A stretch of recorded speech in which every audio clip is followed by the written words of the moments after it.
Good evening. Today I want to talk about something that I read in the news, something that Tom Brocco said, dealing with undocumented immigrants. And what he said was not offensive at all. What he said makes a lot of sense. That they should make an attempt to assimilate. Now, he might have used the wrong word, assimilate. I might have used a different word. But what he was saying, what this white man was saying, is that if you want to succeed in America, where the language that is spoken, the language in which business is done, is English, then it makes sense to learn English. When a German man comes to this country, that German man, if he wants to succeed in this country, is not going to go around speaking German and expect the non Germans, Americans, to understand him. He will speak English. When a Chinese person comes to this country, they don't speak Chinese unless they're in Chinatown. They'll speak English. When a Kenyan comes to this country, they speak English, not Swahili. All right? When a, when a Jordanian comes to this country, they speak English, not Arabic. So every other culture, the Brazilians, the Argentinians, Brazilians speak Portuguese in their country. Yet every Brazilian I've met in this country, and I've met a lot because I fight jiu-jitsu, and that comes from Brazil, so a lot of my trainers are Brazilian, they all speak English. So what is the problem with him encouraging these Mexicans, these Central Americans, to learn English? If anything, if I'm a parent and I have a child, I want my child to speak English. I might not speak English, but I want my child to succeed. If I spend all day cutting grass or putting roof shingles in a building or working in a farm, I don't want that for my child. I want to work hard as a parent so my child can live a better life. And if my child living a better life means my child should learn English, I personally will push my child to learn English. I don't need a teacher. I don't need a politician. I don't need anyone to tell your child to learn English. I want my child to succeed. So I'm going to insist, son, daughter, you get out there and you learn English. I might not speak English. I might not be able to interact with you in English, but I want you to learn English because I want you to live a better life than the life I've lived. So anyone attacking Brocco because of what he said that these kids should learn English, they are not looking out for the best interest of these Mexican children. My fear, my fear is that all these Democrats, all these people who want to coddle these Mexicans, want to create out of these Mexicans a permanent underclass. That is my fear. I would encourage these Mexicans, if you want to succeed in this country, understand what the Jews have done to succeed. Understand what the Japanese, understand what the Chinese, understand what the Africans, the Caribbeans have done to succeed in this country. Understand what the white people have done to succeed. They learn how to speak the language. They learn how to maneuver within this American system. Unless your children, unless your Mexican children, your Costa Rican children, unless they master those things, there will always be a permanent underclass. And you as a parent should spit in the face of anyone who tells you You should not push your children to succeed like that Chinese child succeeds, like that Kenyan child succeeds, like that Trinidadian child succeeds, like that German child succeeds. Their parents may not be native to this country, but their parents pushed them to succeed. But I want to talk about illegal immigration. I want to talk about undocumented immigrants because we have to understand the vast majority of the illegal immigrants in this country sneak across the border. Now, when I say illegal immigrants, let's understand two things. You have those who come here legally and then overstay their visa and now become illegal. Then you have those who come here illegally. So if you have someone coming from France as a student and they get a student visa and they come to the US and they might go to Harvard University, to Howard University, not Harvard, Howard. They are there on a student visa. Let's say that student visa is for 4 years. Well, they graduate after 4 years. And for some reason, they don't want to go back to France. That student visa expires. So they are now here illegally. But they got here legally. Someone who crosses across the border is here illegally from the start. I also want to say something about Mexicans because I was guilty of this. I assumed that all Mexicans were like the Mexicans I saw in Tijuana or like the Mexicans that I saw undocumented crossing over the border. Now, when I say Mexicans, I'm not talking about Mexican Americans because I have worked with many intelligent, capable Mexican Americans in corporate America. They were engineers, some were lawyers, some were doctors. So to make the assumption that just because the undocumented Mexicans don't have any skills, professional skills, that therefore all Mexicans fall into that basket is wrong. Go to LA, go to Arizona, go to Nevada. You'll meet many capable, many intelligent Mexicans. In speaking with a Mexican that reported to me, I worked with him, so he reported to me. He was from Mexico City, and he was here on a work visa. And I asked him, what is Mexico City like? He said, it's just like the U.S. It's actually bigger than New York. I think they have 13 million people. He said, you have your doctors, your lawyers, you have your universities, you have educated people. This was a very smart Mexican. He was an engineer. So I said, how about these undocumented Mexicans that keep sneaking across the border? What he told me was, those are the Mexicans that are not able to succeed in Mexico. So those might be the uneducated Mexicans, the poor Mexicans. Mexico does not have the welfare system that the U.S. has.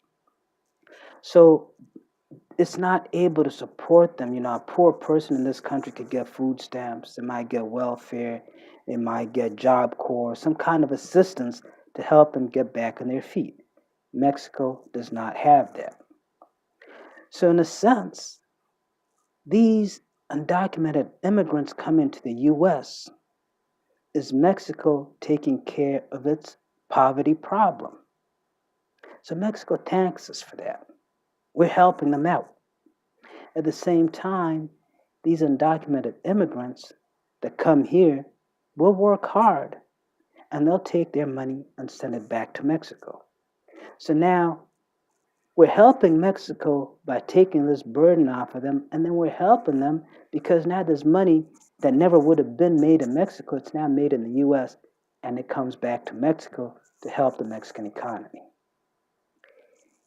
That's why you will never hear anyone in the Mexican government speak ill of this illegal immigration. All right. You also have to realize that this situation, let me say, before I say that, let me say this about these illegal Mexican immigrants. All right. Because a lot has been said about them, that they're rapists, that they're killers, that they're criminals, that they're lazy. The only negative thing I could say about them is they have many, many children. And a lot of those children are supported by the U.S. taxpayers. But as far as them being lazy, these Mexicans will work their fucking ass off. I'll even go as far to say that these undocumented immigrants are harder working than your average American. Go to LA and you will see for yourself. These motherfuckers will wake up at 6 in the morning and they'll be out there mowing lawns for 10 hours. And then in the weekend, they'll go put a roof up in the house. They will work hard. They will work hard. The amazing thing is that Mexican you might see out there mowing your lawn, his back all wet, that's why they call him wetbacks, sweating, living in some stupid little house. That Mexican, if you go back to Mexico, he has a house better than your house, and he probably has a business. So he might be here 10 years, and after a while say, you know what? I don't need to bother with this.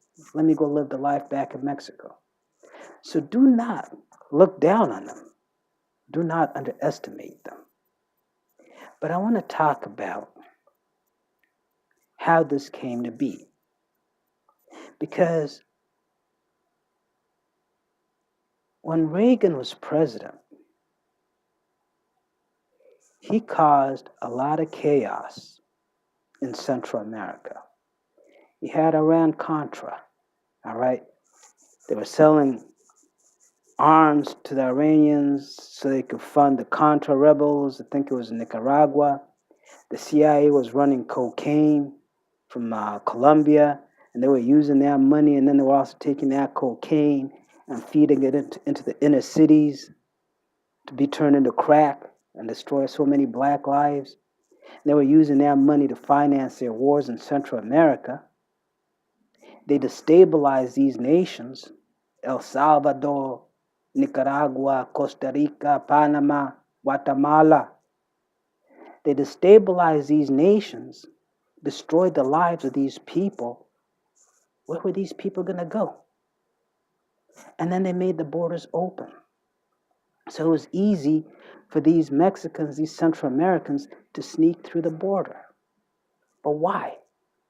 Because the agriculture companies, the fast food companies, the construction companies, they wanted cheap labor. If I'm an agriculture company, if I'm Tyson's or Purdue Chicken,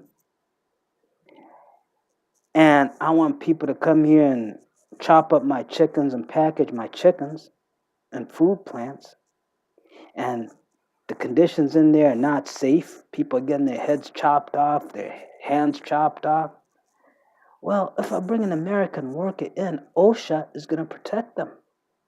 If something unsafe goes on in that place, they can report it to OSHA, and OSHA will shut me down. And then I got to abide by the minimum wage guidelines. So I can't pay them less than the federal minimum wage or less than the state minimum wage. So I got to pay this person $9 an hour. It's hurting my profits. But if I got a Mexican, I'll pay them $3 an hour. And I'll work them 15 hours a day. Who are they going to complain to? The sheriff? ICE? Yeah, go ahead. OSHA? Go ahead. We'll see how long you stay in this country. So it all comes down to business. It all comes down to business. You hear Republicans talk against illegal immigration. Republicans are for illegal immigration because Republicans own these companies that benefit from illegal immigration. Democrats are for illegal immigration. Why? Because those are voters, those are union members. That's the Democratic base. So don't trust any politician who says they have a problem with illegal immigration. Those are just talking points. And that's why nothing will ever be done about illegal immigration. Trump is very smart because what Trump is going to do, here's the game plan. After 3 weeks, they're going to put out a proposal, no wall. Okay, well, Trump is going to say, all right, check this out. I'm going to declare my national emergency. And then the Democrats are going to sue him. And it's going to sit in there for a year, maybe 2 years, until after the next election. At which point, the courts will say, oh, you can't do this. So after the next election, either Trump has been reelected, or he's not been reelected, or he's been impeached. And there's no wall. So no one can say, well, he didn't keep his promise. And no one can say, well, the Democrats folded. So at the end of the day, there's no wall, and you still have your illegal immigration.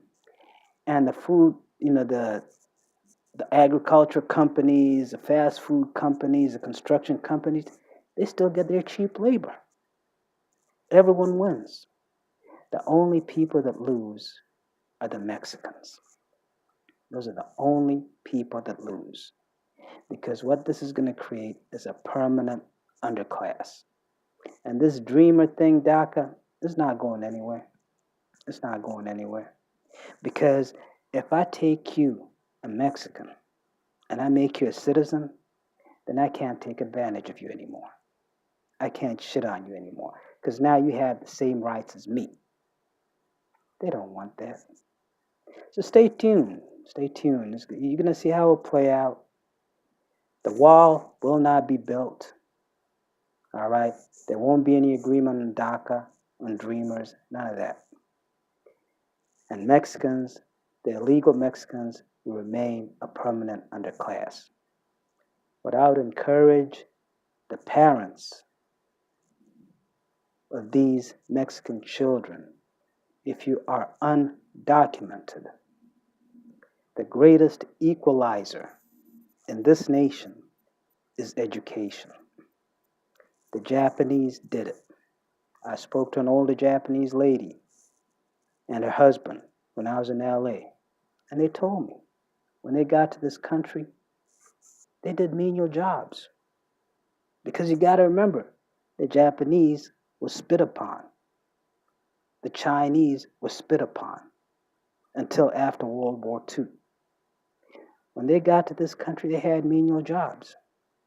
But what this lady told me is, they told their children, we will work hard day and night so you can get a good education and you can go to college and you can go to school and become a doctor, become an engineer, become a lawyer, so you don't have to live the life that we lived. To the Mexican parents, to you undocumented Mexican parents, do not listen to what these idiots on the Democratic or Republican side try to tell you.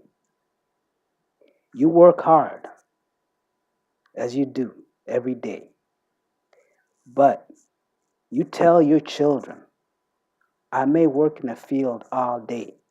I may mow lawns all day. I may put shingles on roofs all day and make a pittance. But I'm doing this so you, my child, can go to school and get an education, and not just a high school education. I want you to go all the way and get at least a bachelor's degree, if not a master's degree, such that you don't have to live the life that I lived, and you can be successful and enjoy your life. Thank you. God bless, and good night.